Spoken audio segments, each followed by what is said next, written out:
Welcome to the Talk With Kiet podcast, where we connect people, ideas, and capital to help make a difference in the world. The podcast interviews people with interesting life stories that's worth knowing, ideas worth sharing, and capital worth allocating. I'm your host, Kiet. Now, today, we will mix things up a little bit with my amazing guest, Kat Tatochenko, the CEO of Right Pedal Advisors. Kat will interview me about my career journey in Fintech and hopefully talk about her amazing career as well. We'll touch on our lives growing up in America as immigrants. Kat, welcome to the podcast. So, where do we start? How do we start?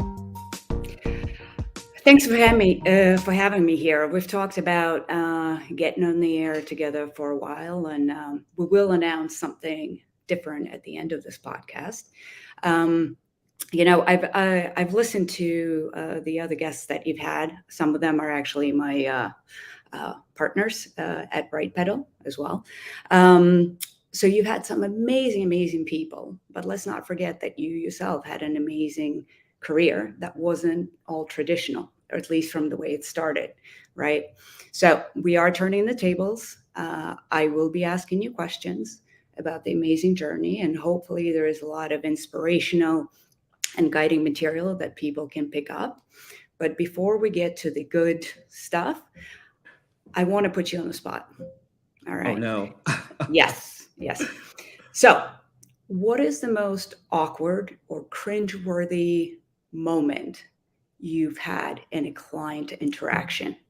Because the reality is, for all the beautiful things that happen, those are the moments, and the way you react to them is what makes or breaks you. Wow, that's an amazing question. I have a few of those moments. The one I can talk about, and I'm very careful of naming names, but this was 05, 06 when we were building the ABX. So we actually built the ability to short mortgages. And so I'm sure everyone knows about the book, The Big Short, and the movie.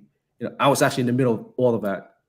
And I remember, yes, you're the one to blame, huh? We were the one to give credit to helping the economy realize the issue faster than it needs to, and bounce back, which we saw the end result. But it was the example of hubris. I remember meeting one of the head of securitized products for one of the big banks for the first time. And at this time, I was about 27 years old. First thing he said in the meeting, "Who the F are you? Why am I meeting you? I make $10 million a year. Like, why am I wasting my time with you?" And just give me that stare down. And I was like, Now, the good news is, the 6 months after we launched the ABX, like, they were making a killing. Everyone was doing interesting pretty well. And it's like, "Kit, we need to talk more. We need to meet more." I was like, interesting. So that was very cringeworthy, because I sat there, I was like, but that was it. And I learned a lot from these experiences. And people always, at the moment you go through the shock, but then after you digest over time, you realize, wow, I've just learned a valuable lesson from that. Yeah. And I think the valuable lesson 6 months later is, if you really can deliver with a service and a product that makes your client's life better, easier, makes them more money, they will come back to you, and you will become that. People often say you got to be a trusted advisor. That's how you get there. You really get there by showing that what you said actually can come true. That's exactly, and you raise a good point. That is, people say overpromise. I say overpromise and over-deliver that promise that was overpromised. As long as you over-delivered in whatever you promise, like, that's the right ingredient in whatever you do. Exactly. So Kit, you had a non-traditional start, and we'll get into your journey in a little while. You had a non-traditional start, then you went into mainstream financial world, And now you are out of the big corporate and really embracing the entrepreneur in you. What I want to understand is what motivates you. Like, what is it that when you started made you go, I'm going to excel, I'm going to move forward, and I'm going to figure it out? Yeah, the reality is, if when you have a day job, you kind of know what you're doing.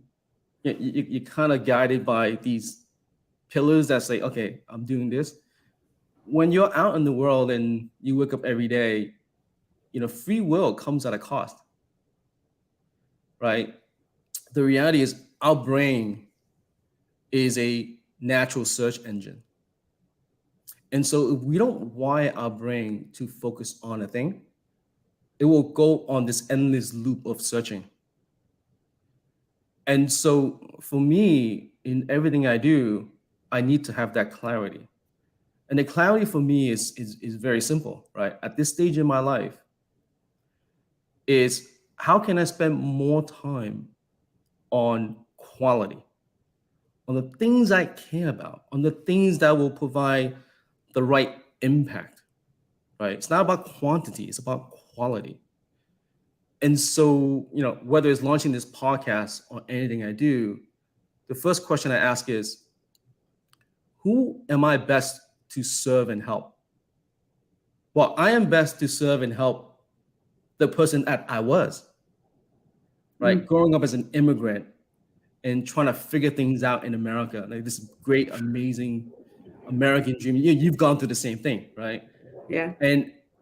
And really what inspired me to launch this podcast is that when you think about people that are having conversations and people that are out there, representation is so important. And I'm like, are there enough me out there? And the answer was no. I'm like, all right, let's go for it. Let's do it, right? What do you got to lose? And so that's really what drives me, is who else can I help? But then the other thing that gets to me a lot is, my kids historically do not know what I do. It's like, dad just disappeared more than half the year and then he comes back. And, I was in Singapore for a few years running Asia for the firm. And it was an amazing experience. But then I didn't get a chance to see my parents for a few years. My newborn didn't even get to see my parents. And so for me is, family is so important. And so I moved back. But when I moved back, I realized, I need to showcase my kids, like what I do and how I do it. And so there's no better way to show them than, going through this journey that I'm going through, right? You fast forward 10, 20, 30, 40, 50 years down the line, when they grow up, they can look at these podcasts and say, wow, now I know what that does. Now I know what that is all about. And so, those are some of the key drivers for me at the end of the day, because my rule of thumb is the more people you can help, the more you focus life on quality, right? And the more you have clarity on what's important to you in your life, because your brain is a constant search engine. And unless you have that clarity in what for it to search for, then you're wasting your time all day long. And so those are my key drivers. It's so funny. And I promise to anybody who is listening, the answer was not rehearsed. So what I'm about to say actually is completely off the cuff. Your point about capturing what you do to pass down to your children. I don't know if you ever read a book, The Last Lecture. I've heard about it. I've never read it. This gentleman where, he only had a few times to live and then he went out and. Yep. It happens to be right next to my laptop because it reminds me of how do you live every day and deliver things every day to the people around you, whether it's through work, your clients, your friends, your family, as though you might not see them tomorrow, right? And I think it's really important. And so it's an amazing book. If nobody's read it, this was a very, very inspirational read. Like I said, I have it on my desk, and this wasn't rehearsed. But yes, the idea of creating an environment, creating something where your family really understands the journey that you've gone through. You know, you mentioned about the immigrant thing. I often look at my kids and the life that they have, and I'm like, how am I going to teach them hard work? Because Yep. that is the guiding principle that I had instilled in me since I was 14 and I came to this country, right? You need to work, you need to work hard, and you need to think about, all right, this is what I want. How do I get it? Right. And, it wasn't always by design in terms of the career progression. I often found the experiences in life started driving my career decisions. I wanted to go work abroad. I was just fresh out of college. I had a colleague during my last year of college. I was working for DLJ part-time, and one of my Yep. colleagues went to work in London, and I remember he came back and he was telling me these stories, and I sat there and I was like, oh my God, this is the most amazing thing ever. I want to go work in London. And so when my company got bought out by Reuters, I walked into HR. I was 22. I had my resume printed out, put it on their desk, and I said, you're a British company. I want to go work in London. Guess what? 3 months later, I was in London, right? So be careful what you wish for, because if you really want it, it tends to come true. And then you're like, wow, I actually have to do this. That's So, right. yeah. All right. So we know what motivates you now. So let's go back and talk about how you got to where you are today, right? And we can start as far back as you come into this country, right? Because I think for a lot of us who weren't born here, that transition into being plucked out of a culture and a system that and being dropped into America was so jarring and amazing at the same time.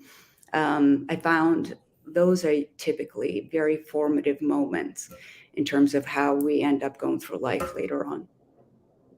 No, totally. I mean, I would say one one of the unfortunate reality is, I think, is I historically don't talk enough about this, where I came to America from living in a refugee camp in the Philippines for 2 years, and we're part of the group of Vietnamese that came to America through living in Philippine refugee camp, and this was the 80s, right? We got to America, and it was, we live in a town called Ridgewood, New York, right, border of Queens and Brooklyn. And back then, we rented a basement, a 2-bedroom basement, and it was, my parents and my 3 other siblings at the time. My 2 youngest siblings weren't born yet, and it was my uncle, his wife, his daughter, and my grandmother. I saw his son and my grandmother, and that was it. Like, we lived there, and my dad and my uncle didn't know what to do, how to make a living, and so they walked to Chinatown from Ridgewood, New York. That's quite a long walk, right? Yeah. And they found a job at a Chinese restaurant, and that was it, right? That was our American dream. That's how we started. Um, and I do think, though, I feel extremely blessed that I grew up with that experience, because to your point with your kids, right? That's the experience that drives me every day. That's the experience to say, you know what, I need to do more. I need to do better, right? Nothing is guaranteed. Nothing should be given to you. You got to earn it. And growing up, that's what happened. So I went to school, got lucky, did really well in school. I was salutatorian, and I decided not to go to college. And this, I swear to you, it's funny. The principal refused to let me make a speech at graduation because kid, you're a bad example to the rest of the class. I can't believe you're not going to college. I'm like, are you gonna help feed my family? Because if you are, then I'll go to college. Because as far as I'm concerned, like we need food on the table, right? We gotta pay rent. I gotta step it up. I'm the oldest boy in the family. I gotta go work. And so in the end, I was allowed to speak, and I rollerblade to school that day, and to graduation. I actually went to graduate in my rollerblades because that's how dumb I was back then. Makes the speech, and that was it. I remember the thesis of the speech is, you don't decide the cards you dealt, but you decide how you play it, right? And that was what's going through my mind. I'm like, all right, I'm 18 now. I got to step it up. I got to do what I got to do. And so I worked, and worked at restaurant because that's all I knew, right? That was my family. That's my circle of influence. How do you make money? You work in a restaurant. And so I did that. And then I remember one of my classmates, fast forward a month later, one of my classmates walked in one of the restaurant I was working at.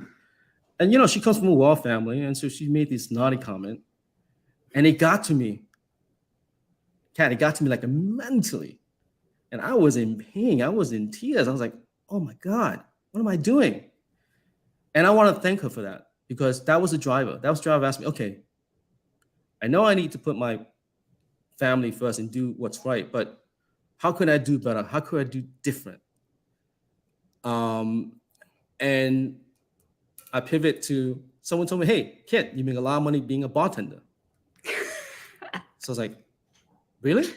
It's like, okay, I saved up. I'm going to become a bartender.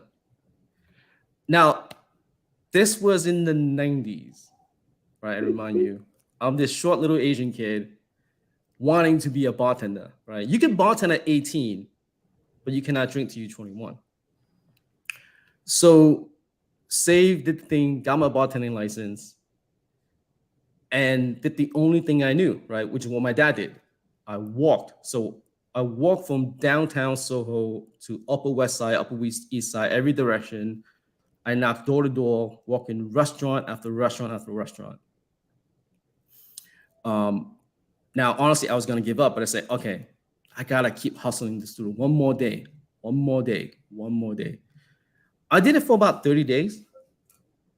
And I remember walking into the Four Seasons restaurant, not the hotel, the restaurant, inside the Sequence building. They closed it now, but it was with, there's a pool in the middle, there's a big Picasso in the front.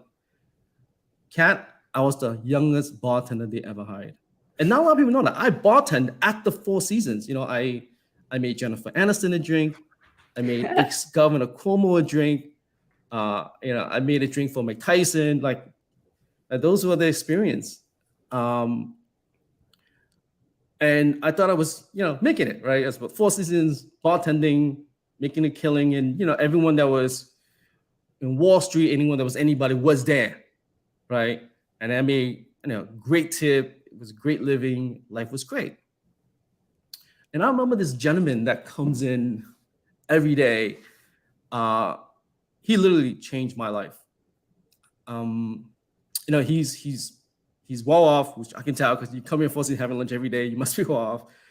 He ordered a tomato soup every day, half cranberry, half orange juice. One thing about bartending, for some apparent reason, you always remember what people order. Mm-hmm. And I remember exactly what he ordered every day. He would tip me $20 every time. And I vividly remember the conversation. He was like, "Kiet, how's it going? How's life?" I was like, "Life's great. I can't complain. I'm doing better. The family's in a much better place. I don't have to worry about living on the street anymore. Right? We're good." He's like, "Well, is that what you want in life? Is that all there is?" And we start talking, and then he got me thinking. He's like, "Kiet, you got to go back to school. You got to get your education. You also got to find the path of, what really life means. You got to dig deeper." And, he essentially from that conversation, lo and behold, I ended up applying to NYU. And I went to NYU for one semester because what happened was, and when I went to NYU, and I gotta be careful, I don't mean to crap on NYU, but again, NYU may have changed, but I remember I start class at 8 in the morning, right, and then to about lunchtime, and then I go work at the Four Seasons to like late at night. I barely study. I studied on the train, etc. I end up getting a 3.8 GPA. Now you say maybe Kit, you're smart. No, I don't know. I don't think so, right? And I remember one of the economic professors. She's like, "Yeah, I also teach at Hunter College." I was like, "Wait, what? I pay you this amount of money, and you teach at Hunter, where people give access to that amount of money, and I'm also poor to begin with." And so one of my buddies said, "Kit, you got to go to Binghamton. That's the Harvard of all SUNYs." So then I transferred to Binghamton, and I graduated with economics and finance degree out of Binghamton. And BlackRock spent a lot of time on the Binghamton campus, and I got lucky, and I got my first job at BlackRock, part of the BlackRock Solutions team early on when they were forming BlackRock Solutions, and that's how I got my start. That's amazing. I actually didn't know the NYU Binghamton story because I had a similar dilemma. I took a slightly different approach. I just worked 60 hours a week during college, which if I had to do that right now, I wouldn't be able to manage. But back then, when you were 18, 19, you can survive on like 3 hours of sleep. And I remember I got into NYU with a half scholarship. So this is mid-90s. And I look at it, and it was still going to be $14,000 a year. And then I had to figure out where to live, how to pay for food and everything else. And then I had SUNY Stony Brook, which was $11,000 altogether, including room and board. And so I ended up going to Stony Brook. Well, you raise a good point, because I didn't know any better back then, right? Like if I knew what I know now, it'd be different. But yes. I ended up going to Binghamton at $4,000 tuition, and back then there was Pell Grant. We poor kids, we get Pell Grant, etc. And I lived off campus because I was a transfer student, so I was paying like $150 a month in rent, right? Because we shared with like a group of guys, and that was it. And it was more than enough, right? Yeah. And believe it or not, even though I went to Binghamton, I actually come back on weekends to bartend at Four Seasons. That's and that amazing. More than cover most of my bills, right? Yeah. And the one point I didn't mention is I was very lucky because of the Four Seasons, you have all these stock people that get in. And back then in the 90s, stock market was hot. So you could be an idiot and make money. And I got lucky, and I am an idiot. I made money, and that allowed me to do the things that I did. So I think it's the lack of fear and determination. And maybe it's because at that time we're young and we just don't know any better, right? The idea of, I'm just going to go and do this, right? Without that baggage of, well, what if this doesn't work? What if that doesn't work? That doesn't really cross your mind. I had a similar story of moving to Brooklyn in Bay Ridge and starting on one end of Third Avenue and walking all the way to the end, walking into every single restaurant and says, all right, I need a job. I need a job. And finally, I got into steakhouse, and it was great. It paid a ton for rent, school. And I did the same thing that when I started working, I actually used to still work there on the weekends to just get extra income. But I actually think, the skills that you learn bartending or being in the service industry kind of lend themselves really well to the financial industry, especially if you get into sales, because it is all about just getting to know your customer, right? Understanding what they like, maybe if they're having a bad day, seeing that, making them feel a little better, right? So to anybody who's listening right now, go work in a restaurant. That's exactly it. Yeah. That's exactly it.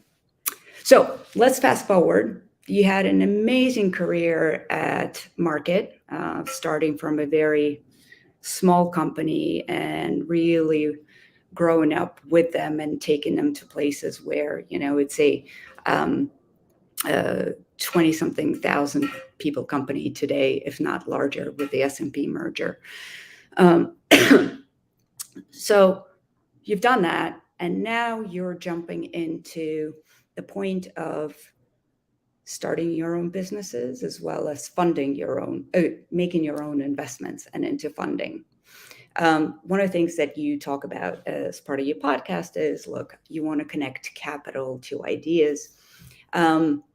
Let's take a pause on history and talk about, as somebody who's investing, what is it that you look for during your evaluation process, right? In terms of an investment idea. And then what are some red flags that come up that when you see it, you're like, Yeah, that's a great question. I mean, a lot of my investing philosophy leans on my experience at market. I tell people I may not be the smartest, but I'm a survivor. I'm a cockroach, right? And we all are cockroach. Like we talk about, like I was 17 years of market and I went through like 14, 15 restructurings, right? And we survived. We when I joined, we were a 40-person company, and there was all these cycles that we're going through, but we all just worked together and we made it happen, and we didn't give up. And so when people say, the secret ingredient to all this, all the people, like it is. And so when I invest, I really lean a lot of my energy and focus on the founders, because the reality is the idea itself, that's just a mechanism, right? The people are the really key ingredients to it. And so, one example is I met this founding team. This was 2016, 15, 16. And they built this amazing clothing app called Grabble. And they were growing a big community. They had a few 100,000 users. It was amazing. I just love the founder, Dan and Joe. These guys are amazing, right? It's just the way they operate, the way they interact with each other. You see the dynamic. And I just wrote them a big check. I typically don't write big checks, right? So my partner and I, but we wrote them the biggest check we write to a startup, right? And then subsequently we wrote them another check, right? So these were sizable checks. And they came back to us and said, "Guys, we're gonna shut this whole thing down." I was like, "What? Wait, what did I miss?" It's like, yeah, listen, the market conditions shift. We actually don't think this is a viable business, right? We're gonna throw good money after bad. Our view is we're better off preserving the capital from our investors. Let us digest this for a few months and come back to you. And that was it. They were very nice about it, etc. But I was like, okay, interesting, right? We still believe in these guys, and we think they'll come back with something interesting. Fast forward to today, it is a business around brain care, right? Brain care is a very important topic, and a lot of people talk about brain care. Not a lot of people talk about mental health, but today it's a big thing now. And they build a very successful brain care business called Your Heights, right? And that to me is really about finding the right people that are willing to be humble enough to realize when something is not working, pivot, shift, right? Not be too high in your own ideas, high on yourself, right? Having that humility to realize, you know what, things have changed, not going to work.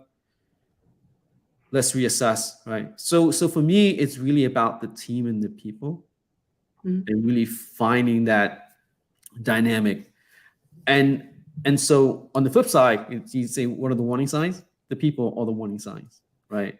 The tensions among the team and that type of stuff, like that to me worries me a lot in any company I invest in, because I do think If you have the right people, no matter what the idea is, no matter how they pivot, they will get there. Yeah.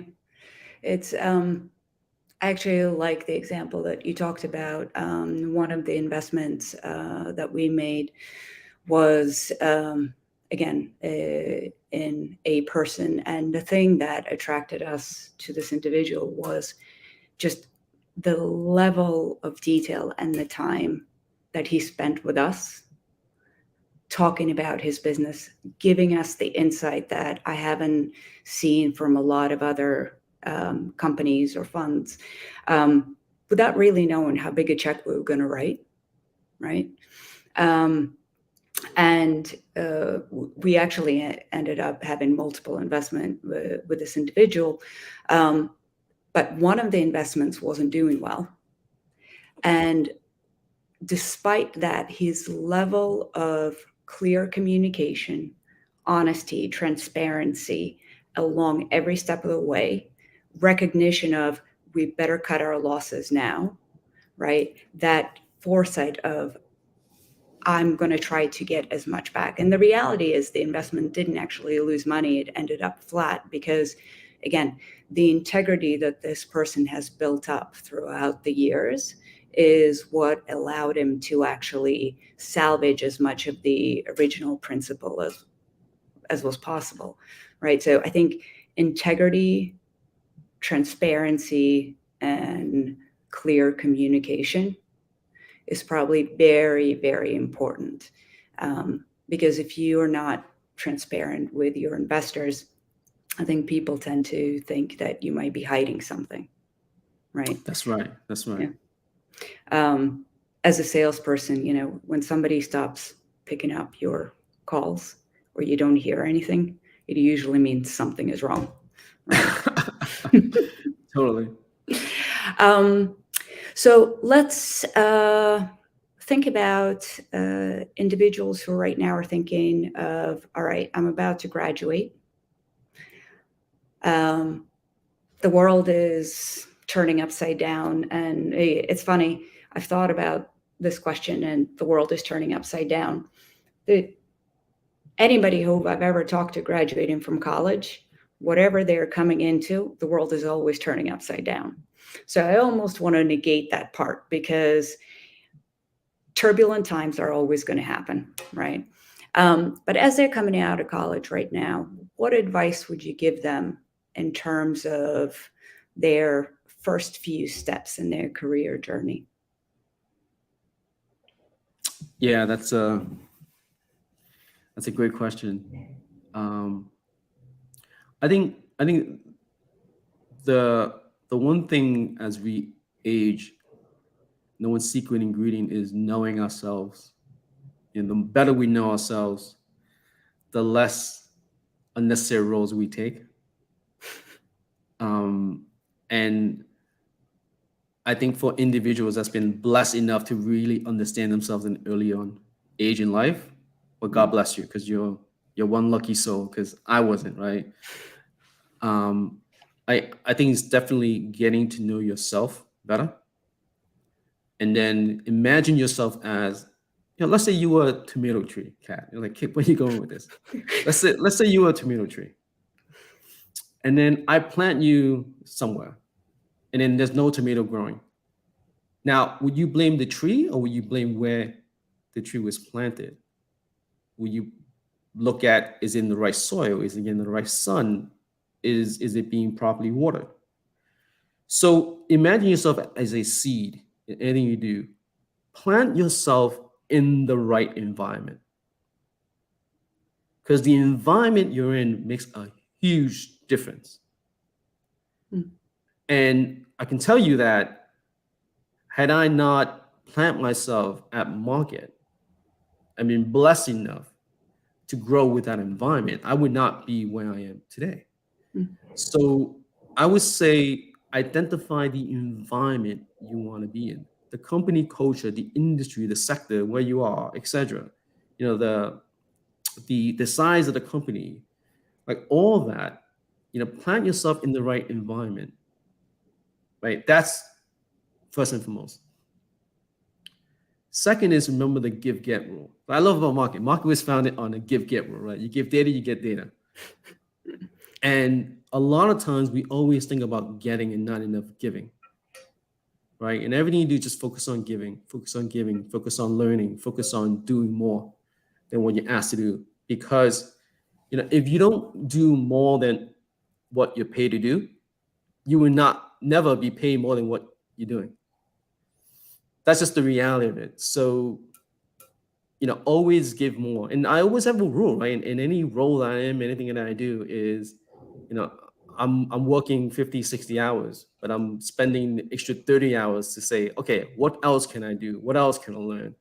And that's been a great philosophy of mine. That's really been, something that's paid off tremendously in my career. And the other thing is always be uncomfortable. Because when you're comfortable, that means you're not growing. And there's a saying, if you want the things you never had, you need to do the things you've never done. And for me, it was about how many firsts can I have? The first experience of anything. And that's why I always volunteer for like the first whatever, right? That's why you see me move to Dallas, move to Singapore, move to this, do that, right? 14, 15 roles in a 17-year career. And it's because, any time when I felt comfortable, I realized I wasn't growing enough. And so I stretched myself and I wanted that new experience. And that's really been a great ingredient in helping me continue to learn and grow. And what you're going to realize as well is you are an idiot. I still feel like I'm an idiot, right? Because I'm always still have an opportunity to learn more and grow more. And there's still a lot of things I don't know. And so continue to have that humble mindset that there's always things for you to learn, and surround yourself with people that are better than you. Surround yourself with people that you can learn from, right? Because if you like to surround yourself with you being the smartest and the best, you're never going to grow, right? I love to be in a room full of people where I'm the dumbest. I'm like, oh, wow. I'm like a kid in a candy store. I'm observing, I'm learning, right? And that to me are some of the key ingredients to a successful career, whatever you do, whatever it is, right? It is carrying those mindsets, because, and I say this a lot to everyone I know, is 10% in life is what you make of it. 90% in life is how you take it. Yeah. It's completely true. The first manager I ever had in finance told me, my skill is that I surround myself with really smart people, right? I am not the smartest, but I know how to put a team together that delivers. I had another manager who was very instrumental, I think, to shaping my drive and career. And first week on the job, she calls me in on a Friday, and we're like, all right, so how am I doing? Yeah. And she looks at me and she says, you need to read my mind better. And I was just like, huh? And years later, I truly understood what she meant. And that was learn how to anticipate. Learn how to anticipate where the business is going. Be prepared.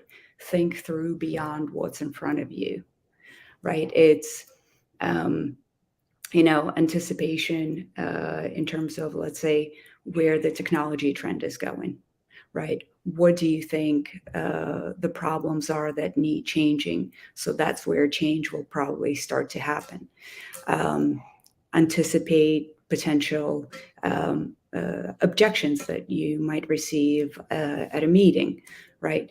That anticipation and preparedness really helps you, right? And it also helps you in your communication with either your team, management, across the board.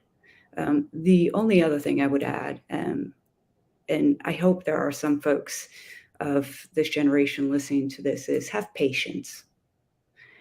This is not even a marathon, it's an ultra marathon, right? You come out of college, you're 20.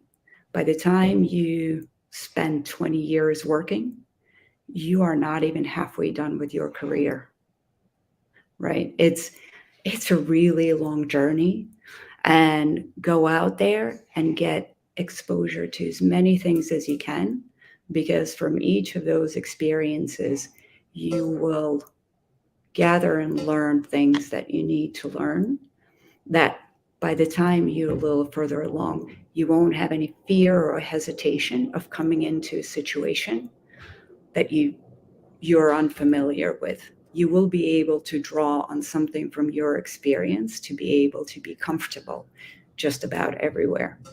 And I also think the older we get, the more we realize how little we actually know. That's right. But you Yeah. know what's funny is the older I get, the more I realize and understand who I am, and I love it. Yeah, Mm. you had a point where it's like, this is me, Yeah. right? Because when I was young, I was always worried, like like you go through an identity crisis, right, when you're young. And I remember, whoever mentors me, I try to be them, and like, kid, don't try to be me. And I could never get it. I'm like, wait, I thought you want me to learn from you, so why don't you want to be me?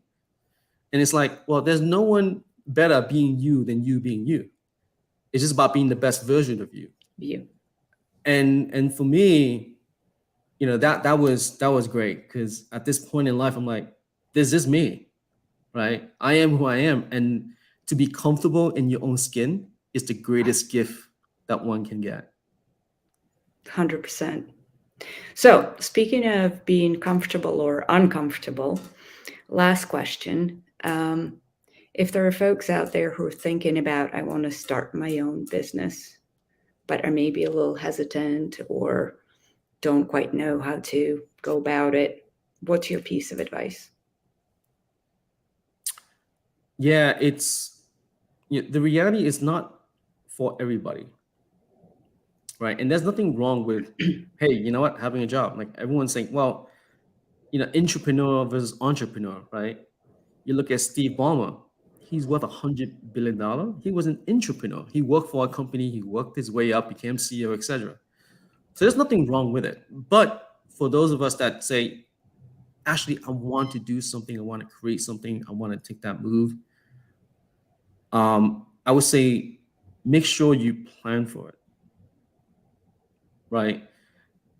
And make sure it's something that you're very passionate about, because the journey is going to be tough. It's not easy. And at times you want to give up, right? And unless you're so passionate about it, you're so crazy about it, and not give up and keep going on, like you will end up giving up, right? Because it's not easy. One of the things that I talk to a lot of founders and a lot of people within my network is also build your money tree. You say, okay, what are you talking about, money tree? Well, the reality is this. You're going to go for the lottery ticket. You're going to build this amazing business. It's going to be big. But again, with big outcome, there's that probability of uncertainty, right? And so I know this founder, he was at it at the startup for 6 years, but he never planned around it. And 6 years later, the startup's not where it needs to be. Now he has to get a job, right? Financially, he's not in a good place. And so for me, it's about planning your money tree and getting yourself in a position that allows you to focus time to really build on your passionate project that will get you where you need to go, but not put your foundation at risk, right? Your retirement, your kids' college, your primary residence, etc. Right? So you say, how do you do it? Well, to me, it's about thinking in terms of the bell curve, right? So on the left tail of the bell curve is all these unexpected risk, right? A good example, hey, if you're young, guess what? Your most valuable asset is your ability to earn income. So protect that, right? Whether it's life insurance, whether it's disability, whatever the case is, right? And when you're established, make sure, hey, Make sure you have a pup policy for your insurance. Like just have properly things in place that protect you for these uncertain risks on the left tail. The right tail, of course, is these lottery tickets. If you missed out, right, you'd be left behind. So like, hey, if you're in crypto 2012, you would have done pretty well, even with this market correction, right? But if you're also launching a startup, you're really participating in this right tail stuff. So let's focus on the middle big chunk of the bell curve, right, where stability is. And here's, again, I'm not giving financial advice. I got to be careful. It's my personal experience. It's what I'm doing. Is the stock market in general, right, historically average 8-10% a year. Every year, on average, you expect a gift of a market correction, which is a 10% or more correction. Every 3.6 year, the gift of a bear market, which is a 20% or more correction, which we've just recently experienced. So that's the trade-off on stock market. Everyone say, well, be in the market, do what everyone else does. Well, if you want to be part of the 1%, why would you do what 99% of other people are doing? So I would say focus not on just in that pillar, focus on cash flow. There's a lot of cash flow opportunities you can have. There's in today's time, people talk about starting a blog, teaching online course, etc. Look at real assets that generate cash flow, the commercial real estate, focus on small businesses or things that generate cash flow. And if you build enough streams of cash flows with your assets, right, that allows you to then focus more your time on taking the bigger risk, on focusing on your passionate project that'll take you to the next level, at least now you have a sense of foundational protection, right?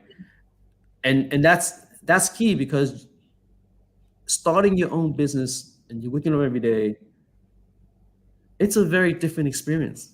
It's a very uncertain experience, right? And a lot of times it's nerve-wracking, right? Because there won't be things coming in. It's funny. I was telling my wife, I'm always like, yeah, you're starting this stuff, but I don't see the money. Where's the money? Right? Because these things take a long time, right, to build. When you plant a seed, it takes a while to build into a tree and start to grow fruit, right? You got to have the patience.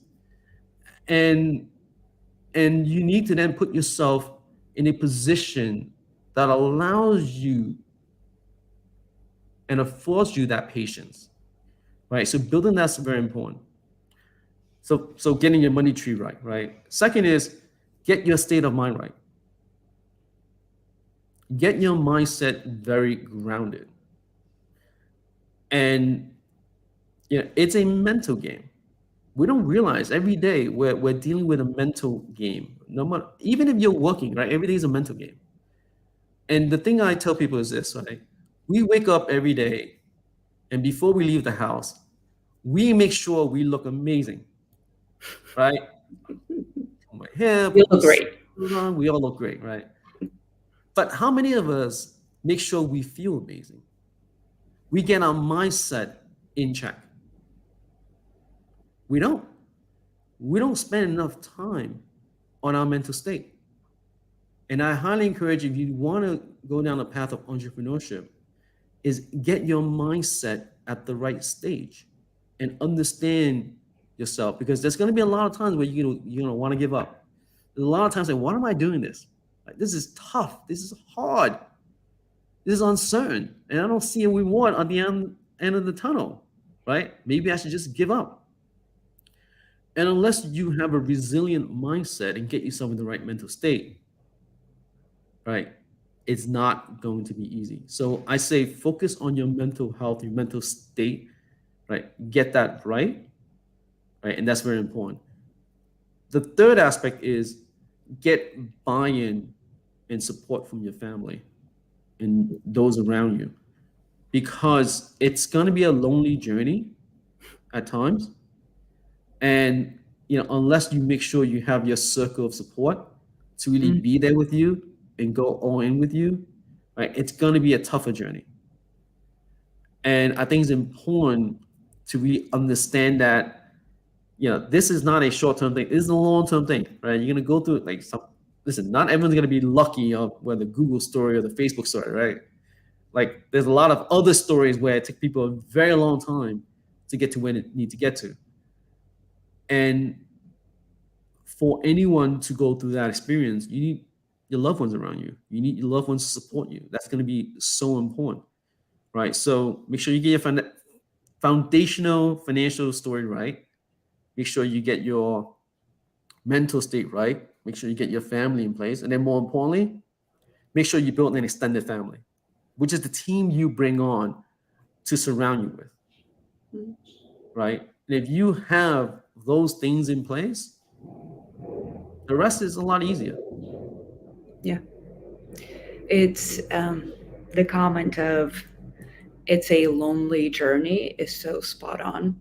Um, and it's really about um, looking at your network and realizing the friends slash advisors that are around you and being open and vulnerable enough to say, hey, look, I need advice. Because I think a lot of people who are driven tend to want to look very strong and, oh, I got this. I suffer from that, right? I can do everything. And so taking a step back and having the humility to say, I need a pep talk. I need advice. I can't see past you know, the thing in front of me, and I know I need to be able to step back and look at the bigger vision. It's definitely important. And to No, exactly. And so one thing I want to elaborate on the mental state is this, right? I hear a lot of people say, I'll be happy when this happens. I'll be happy when this happens. So when they go into the journey, they're not happy at all till they get to the destination. They're like, no, you don't plan for the happiness. You need to enjoy and be happy now, yes, right? Always find that happiness and don't take yourself too seriously. Like honestly, joke around, be yourself. Like, and because a lot of people carry that pressure on them. It's like I cannot be happy till this happens. I cannot be happy till X, Y, and Z. And so like it's draining. Like, don't do that. That's not gonna help you or anyone, right? nope, nope. Um, so we are coming up on an hour. Thank you for anybody or to anyone who is still sticking around. Um, I do want to use this time to shamelessly plug this other little venture that you and I are going to kick off. When Kit and I look at our names, we just couldn't pass up the opportunity to leverage the combination and launch the Kit Kat Break. We are going to launch a podcast, which is going to focus purely on fintech, the history of fintech, the trends, and really getting founders on who have had interesting journeys, successful journeys, and sharing stories. And really, in the stories is where you can draw parallels. There's so many people who have done this, and if you start to get the collection of their stories, you will find the difficulties that you might be facing right now. So the idea is those are going to be short, punchy, hopefully fun stories of successful founders and fintech stories. Great. That's amazing, Kat. And I'm excited with our new project. And thank you so much today for being on here and having this amazing conversation. Right. I'm pretty sure the audience find it very helpful and also realize how an amazing host you are to asking questions. You're like the next Oprah in the making. There you go. So, thank you for that. And, for the audience, thank you for your continued support. That this is really for you. And like I said, when I embarked on this journey in this project, as long as it touched one life, it's all worth it, right? And this is really to be a channel, to be a resource to help where we can. Now, next week, and I hope you come back and listen to next week. I'm extremely excited to have Ronnie Addis from the Rutgers University on, where Ronnie and I will talk about education and how we educate the future finance professionals. With that in mind, have an amazing day. God bless and thank you. Goodbye.